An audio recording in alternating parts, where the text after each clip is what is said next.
Hello dear student. आइए आज हम लोग यात्रियों के नज़रिए इंटरमीडिएट के टॉपिक को सीखते हैं। तो यात्रियों के नज़रिए में जो टॉपिक है, इसमें तीन यात्री मुख्य रूप से आते हैं। पहला यात्री है अलबर्नी, दूसरा इब्न बतूता, तीसरा बर्नियर। तो अलबर्नी के बारे में हम लोग जानते हैं। अलबर्नी एक मध्य एशियाई देश जिसका नाम है उज़्बेकिस्तान, वहाँ पे एक शहर है ख्वारिज़्म। वहाँ पर अलबर्नी का जन्म 973 ईस्वी में हुआ था। अलबर्नी का पूरा नाम अबू रेहान मोहम्मद इब्न अहमद अलबर्नी। क्या पूरा नाम था? अबू रेहान मोहम्मद इब्न अहमद अलबर्नी।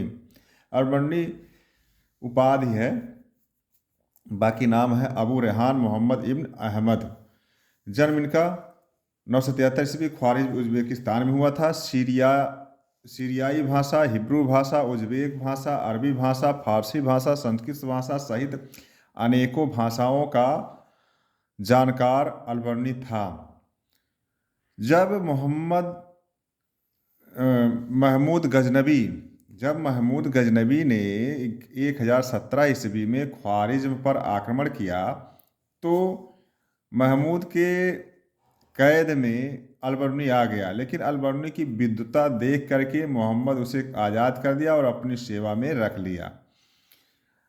इसके बाद जब महमूद गजनबी भारत पर आक्रमण 1018 ईस्वी में शुरू किया था, 1000 ईस्वी से, लेकिन 1018 ईस्वी में जब आक्रमण किया तो अलबर्नी महमूद गजनबी के साथ भारत आया और उसके साथ विभिन्न अभियानों पर साथ दिया।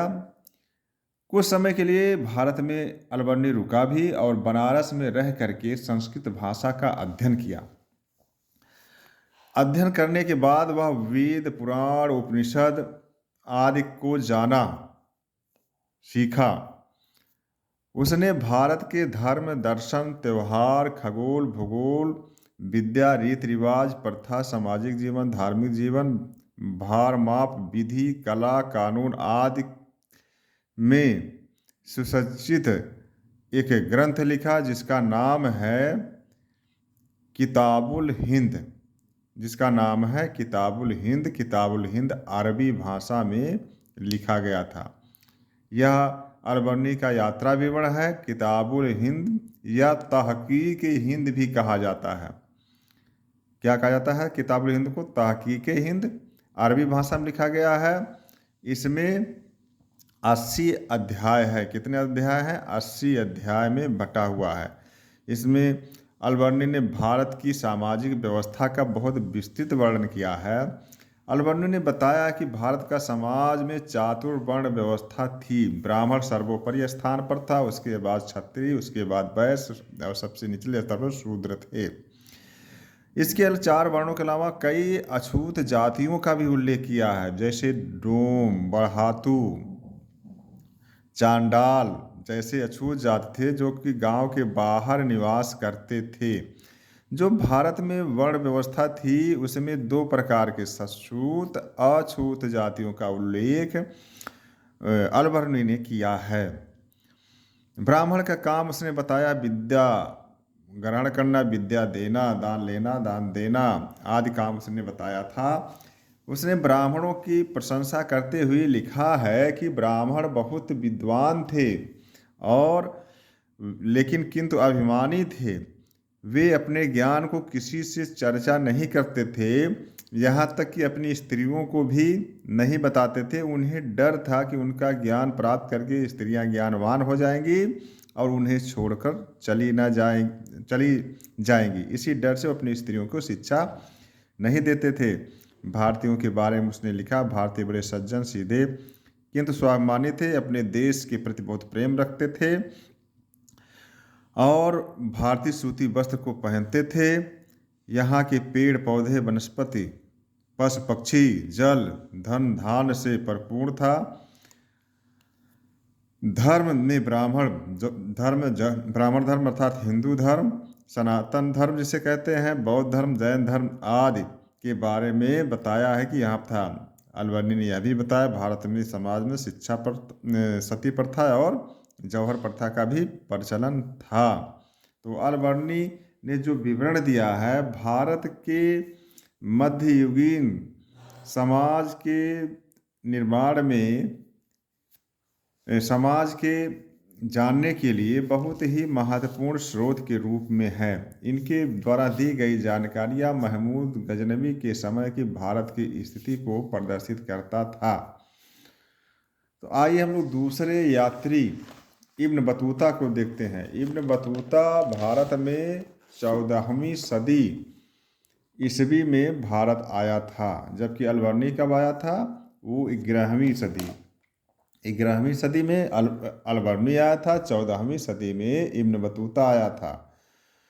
और इब्न बतूता एक मोरक्को का यात्री था। इसका जन्म तंजियर नाम के स्थान पर हुआ था। 1304 ईस्वी में जन्म हुआ था इब्न बतूता का। यह एक यात्री था, विद्वान था और खोजकर्ता अन्वेषक।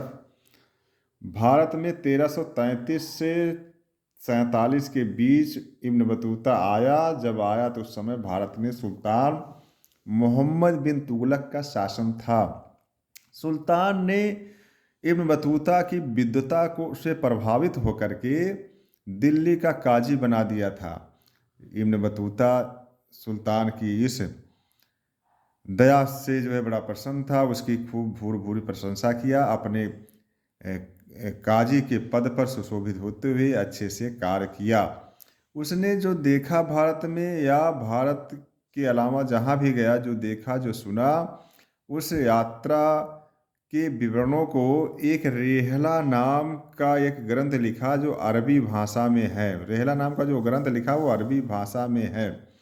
इस रेहला से पढ़ने के बाद हमें मोहम्मद बिन तुगलक या उसके कुछ पूर्ववर्ती शासकों के बारे में जानने समझने का हमें ज्ञान मिलता है। इब्न बतूता बताता है कि मोहम्मद बिन तुगलक का साम्राज्य में उत्तर भारत, सिंध, दक्षिण भारत शामिल था। उसने मोहम्मद बिन तुगलक के समय की विभिन्न योजनाओं, जिसमें जो है राजधानी परिवर्तन, सांकेतिक सिक्कों का प्रचलन, कृषि में प्रयोग, मध्य एशिया की विजय की योजना आदि का वर्णन किया है। लेकिन सर्वाधिक जो वर्णन किया है राजधानी परिवर्तन की घटना को। उसने बताया दिल्ली के नागरिक उसे चिट्ठियां लेकर तंग करते थे, इसलिए वह उन्हें दंडित देने के लिए राजधानी दिल्ली से दौलताबाद बदल दिया। दिल्ली के बारे में उसने वर्णन किया कि दिल्ली उस समय दुनिया का सबसे बड़ा शहर था। वहाँ पर नगर जहानाबाद उस समय नाम था, जहानाबाद मोटी चारदीवारी से घिरा हुआ था और चारदीवारी के अंदर सारी सुख सुविधाएं जनता को सुलभ थी। सैनिक छावनियाँ थी, गोले बारूद कल कारखाने थे, जनता के लिए खाद्यान्न वर्ष भर के लिए परिपूर्ण था। बाजार हाट सभी जो वहाँ पे मौजूद थे, ऐसा उसने वर्णन किया है। उसने दौलताबाद नगर का भी वर्णन किया है कि वह नगर बहुत खूबसूरत था। वहाँ पर दासियाँ, गायिकाएँ और बाजार चहल पहल था। बहुत ही अच्छा नगर दौलताबाद था। इब्न बतूता ने यह भी लिखा है कि जब वह 1333 ईस्वी में भारत में पहुंचा तो जो चावल खाया था वह अलाउद्दीन खिलजी के द्वारा भंडारित चावल था। वह अलाउद्दीन खिलजी की बाजार व्यवस्था और भंडारण व्यवस्था की बड़ी भूरी प्रशंसा किया है। उसने भारत में स्थित डाक व्यवस्था, जिसे जो है गियासुद्दीन तुगलक ने स्थापित किया था, बहुत उन्नत थी। समाचार सूचनाएं बड़ा कम समय में एक स्थान से दूसरे स्थान पर पहुंच जाते थे, मात्र 4 से 5 दिनों में। इसके लिए पैदल हरकारे और घुड़सवार हरकारे होते थे, जो एक दूसरे से सामंजस्य बनाते हुए सूचनाओं का एक स्थान से दूसरे स्थान पर भेजने में सहायक थे। ऐसे ही इब्न बतूता के द्वारा वर्णन यह भी मिलता है कि एक बार सुल्तान उससे नाराज हो गया उसे दंड देने के लिए कैद भी कर लिया। कैद खाने से कुछ समय बाद जब प्रसन्न हुआ तो छोड़ दिया। उसके बाद उसे 1342 ईस्वी में इब्न बतूता को सुल्तान मोहम्मद बिन तुगलक ने दूत बनाकर चीन के मंगोल शासक के पास भेजा। लेकिन जहाज से वह समुद्र से यात्रा कर ही रहा था मालाबार तट से कि कुछ समुद्री डाकुओं ने हमला कर दिया। वह किसी प्रकार जान बचा के मालाबार पहुंचा। लेकिन फिर सुल्तान ने उसे दूत बनाकर भेजा। इस बार जो सुरक्षित वह सुमात्रा पहुंचा, सुमात्रा से चीन पहुंचा और वहाँ की राजधानी बीजिंग पहुंचा। बीजिंग में कुछ समय रहा लेकिन जल्द ही वापस आ गया। बताया जाता है इब्न बतूता रूस की भी यात्रा किया था। मालाबार तट पे स्थित जो है नारियल के पौधों को देखकर प्रशंसा किया, बताया किया खजूर के पेड़ के जैसे इसके पत्ते होते थे। उत्तर भारत में स्थित पान के बागानों को लता जैसा बताया उसने, और यह भी बताया कि वह जो है लताओं के पत्ते जो है लोग यहाँ खाने में बड़े प्रिय लगते थे लोगों को खाने में, इसलिए पान के पत्ते जो है लोग खाते थे। इस प्रकार से अल-बरूनी और इब्न बतूता के विवरणों से हमें मध्ययुगीन शासन व्यवस्था, भारत की स्थिति, पर्यावरण, यहाँ के लोगों का जनजीवन, शहर, व्यापार आदि का जो है वर्णन मिल जाता है, जिससे हमें भारत के इतिहास के निर्माण में सहायता मिलती है। तो प्रिय छात्र छात्राएं, अगले वीडियो हम लोग बर्नियर और कुछ जो प्रश्न बन सकते हैं उसके बारे में सीखेंगे, जानेंगे। तो यात्रियों के नज़रिए में 2 यात्रियों का नज़रिया हम लोगों ने देखा, समझा। इसको जो है ध्यान से सुने, समझे, याद करें।